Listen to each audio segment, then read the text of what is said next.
Have you ever found yourself in a situation where you felt all eyes on you, where your heart is racing, and you have to muster every bit of courage to stand your ground? That was me, Maya Johnson, on a day I will never forget, standing in front of a gathering of military officers at Fort Braxton Military Base.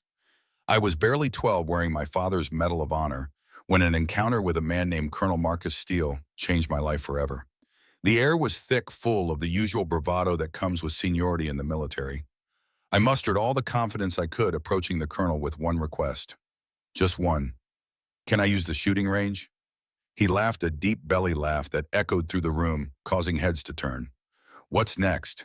You gonna play with dolls after this, kid? He smirked. The other officers joined in laughter, swirling around me like a thick fog, but I stood there upright and resolute, no matter how much my heart sank.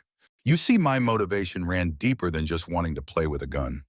My father, Sergeant David Johnson, was a hero, a true marksman, and he'd taught me everything before he was taken from us. On the anniversary of his death, I wanted nothing more than to honor him, to feel that rush of firing a weapon again, to keep his spirit alive in my heart, in my skills. Colonel Steele didn't see that. He saw a girl asking for something she evidently didn't deserve. But I was not one to back down. I pointed to the regulations, the proper documentation, the clear path of protocol.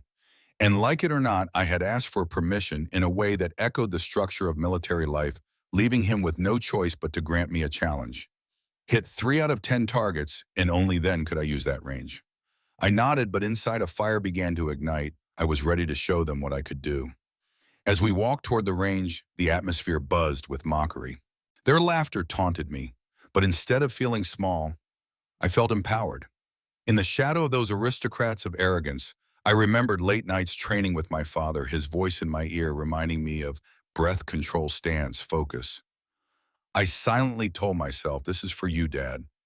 Arriving at the range, I picked up a Glock 19, my father's teaching tool, the one I knew like an old friend.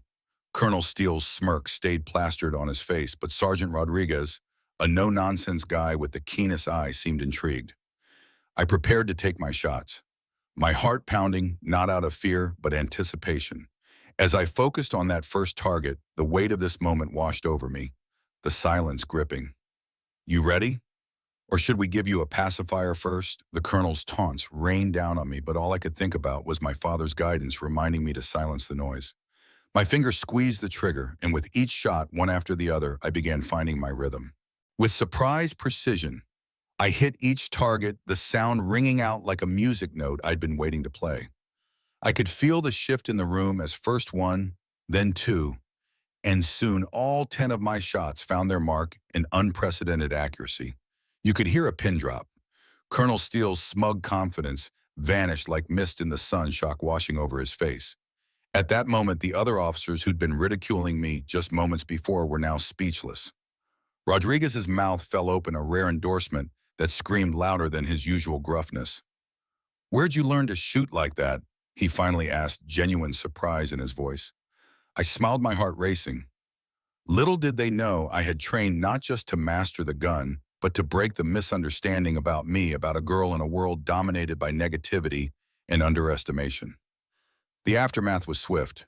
News spread like wildfire, and soon Colonel Steele found himself in hot water. His disgrace went viral, leading to disciplinary actions that forced him to confront the weight of his words and biases. Publicly, he'd insulted a skilled marksman, his judgment crumbling under the pressure of a 12-year-old girl's talent. Fast forward 6 months, and I had transformed my life. I became the youngest junior precision marksman instructor.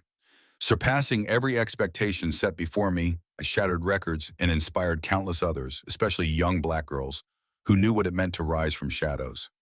My father's legacy was honored not just in memory, but in action. His name now gracing the range where I had fought for my place. The impact I had was rippling through the community. I wasn't just shooting bullets. I was changing narratives, challenging bias and prejudice, turning moments of doubt into fuel for resilience. The range was renamed in my father's honor, and new policies against discrimination were set to ensure that no one was ever underestimated again.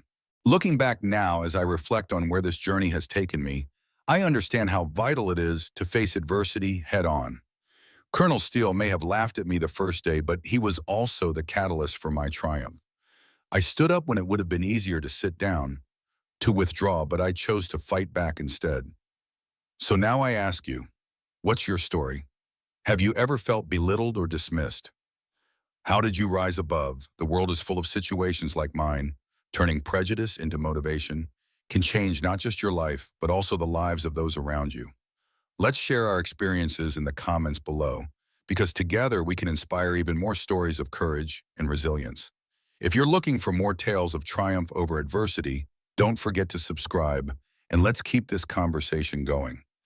Thank you for listening, and remember, every struggle is a building block for your comeback.